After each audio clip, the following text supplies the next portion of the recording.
कारवां TV, हर पल आपके साथ। सेतु निगम ने फ्लाईओवर के पिलर की खुदाई की शुरू, व्यापारियों ने पाटे गड्ढे किया विरोध, बाजार बंद, बैठे धरना पर। कुतुब खाना फ्लाईओवर पुल के विरोध में बाजार किया बंद, व्यापारी बैठे धरने पर। बरेली में विकास कार्य की रफ्तार तेजी से पकड़ने ही वाली थी कि व्यापारियों ने कुतुब खाना फ्लाईओवर ब्रिज का निर्माण कार्य का विरोध करना शुरू कर दिया। कुतुब खाना फ्लाईओवर ब्रिज के सर्वे को 4 साल हो चुके हैं और जैसे ही सेतु निगम ने कुतुब खाना फ्लाईओवर ब्रिज के लिए गड्ढे की खुदाई का काम शुरू किया, नैनीताल रोड के व्यापारियों ने इसका विरोध करते हुए खुदाई को रुकवा दिया। गड्ढे पाट दिए। दिन निकलते ही व्यापारियों ने नैनीताल रोड कुतुब खाना का बाजार बंद कराया और पुल का विरोध करते हुए धरने पर बैठ गए। व्यापारियों का कहना है कि सांसद विधायक पहले आकर के हमें आश्वासन दे, तभी हम पुल का निर्माण शुरू होने देंगे। पुल का निर्माण शुरू होने से उनका व्यापार चौपट हो जाएगा, आम जनता को परेशानी होगी। मालूम हो कि नगर निगम ने कुतुब खाना फ्लाईओवर ब्रिज पर काम शुरू होने से पहले व्यापारियों से अतिक्रमण हटा लेने की चेतावनी भी दी थी। इस फ्लाईओवर ब्रिज के लिए 45 पिलर लगाए जाएंगे। 1377 मीटर लंबे फ्लाईओवर के निर्माण के लिए 300 मीटर के करीब एक अप्रोच रोड बनाया जाएगा। बरेली में विकास कार्य रुकावट डालने के लिए नैनीताल रोड कुतुब खाना व्यापारियों ने अपनी दुकान बंद करके धरना प्रदर्शन करना शुरू कर दिया और पुल का विरोध जताया। मालूम हो कि बरेली की जनता को काफी लंबे समय से कुतुब खाना फ्लाईओवर ब्रिज की जरूरत महसूस हो रही थी। भीड़भाड़ और तपती धूप में विशेषकर जिला अस्पताल के रास्ते आने वाली एम्बुलेंस को भी आने जाने में खासी परेशानी उठानी पड़ती, इसलिए नगर निगम ने फ्लाईओवर ब्रिज बनाने का निर्णय लिया था। खुदाई शुरू होते ही इसका विरोध शुरू हो गया और व्यापारी कुमार टाकिस के सामने धरने पर बैठ गए। देखिए बरेली से कारवां टीवी के लिए रियाज गुड्डू अंसारी की रिपोर्ट। पर पुल बाजार के अंदर थोपा जा रहा है, उसके विरोध में ये धरना है। अननेसेसरी एक जबरदस्ती करके किसी व्यापारी, किसी यहाँ के आदमी से कोई सलाह मशवरा करे बगैर एक जबरदस्ती का पुल थोपा जा रहा है, जो कि कुतुब खाने जैसे संकरीय इलाके और आवासीय इलाके के से होके गुजरेगा। यहाँ पर अगर कोई अनहोनी घटना हो जाती है तो यहाँ फायर ब्रिगेड हमारी रामपुर गार्डन में है। रामपुर गार्डन से फायर ब्रिगेड का रास्ता सिर्फ यही कुतुब खाना होके है।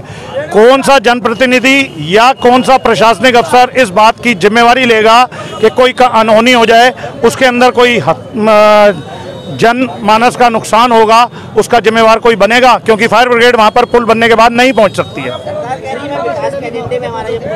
ये कोई विकास का एजेंडा नहीं है, ये विनाश का एजेंडा है। ये सरकार का विकास का एजेंडा नहीं है, ये यहाँ के जनप्रतिनिधियों ने बाजार का विनाश करने का एजेंडे को मोदी जी और योगी जी के विकास के एजेंडे में नाम देने की कोशिश की है। किसी अधिकारी से भी आपकी बात चल रही है? हमारी अभी अधिकारियों से भी बात हुई है। अधिकारी मूक दर्शक बन के सिर्फ ये कह रहे हैं कि हम तो इम्प्लीमेंटेशन ऑफिसर हैं, हमारे पास तो इम्प्लीमेंट होके आ गया, हमें उसकी इम्प्लीमेंट कराना है। हमने उन्हें कहा है कि हम किसी से लड़ाई झगड़ा नहीं कर रहे हैं, ना हम कोई झगड़ा चाहते हैं। ये लोकतांत्रिक सरकार है, लोकतांत्रिक तरीके से बात होनी चाहिए। हमें 4 सालों से यहाँ के जनप्रतिनिधि आश्वासन देते आ रहे हैं कि पुल नहीं बनेगा, और रातों रात में गड्ढा करवा के यहाँ पर पुल का निर्माण शुरू कराया गया है। ये हमारे पीठ में खंजर घोंपने का काम हमारे यहाँ के अपने जनप्रतिनिधियों ने किया है।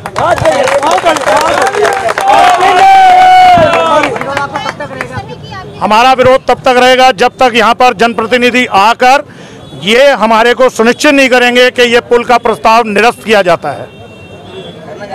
धरना जारी रहेगा। वैसे भी मरना है हमें। हमने तो मांग करी है कि जनप्रतिनिधि अगर यहाँ नहीं आ रहे हैं वो यहाँ पर जहर भेज दें, हम व्यापारी जहर खा के यहाँ पर मर जाएंगे। हमारी लेबर की कौन जिम्मेवारी ले रहा है? क्या कोई प्रशासनिक अधिकारी जिम्मेवारी ले रहा है या जनप्रतिनिधि जिम्मेवारी ले रहा है? क्योंकि जब हमारा व्यापार बंद होगा, हमारा व्यापार बंद होने के बाद हम सिर्फ 1 हफ्ता काम चला लेंगे, 2 हफ्ते काम चला लेंगे, लेकिन हमारी लेबर जो डेली वेजेस पे है वो कैसे काम चलाएगी? उसके बारे में किस जनप्रतिनिधि ने सोचा है?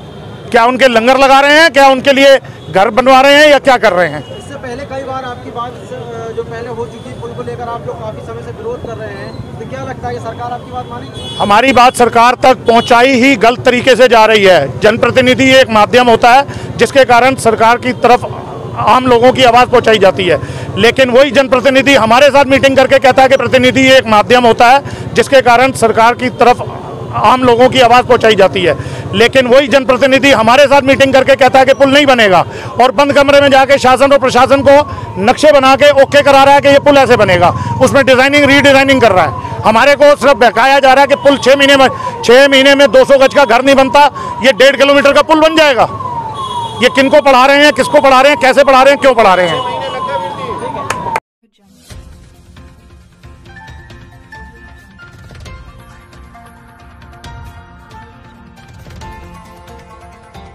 कारवां टीवी, हर पल आपके साथ।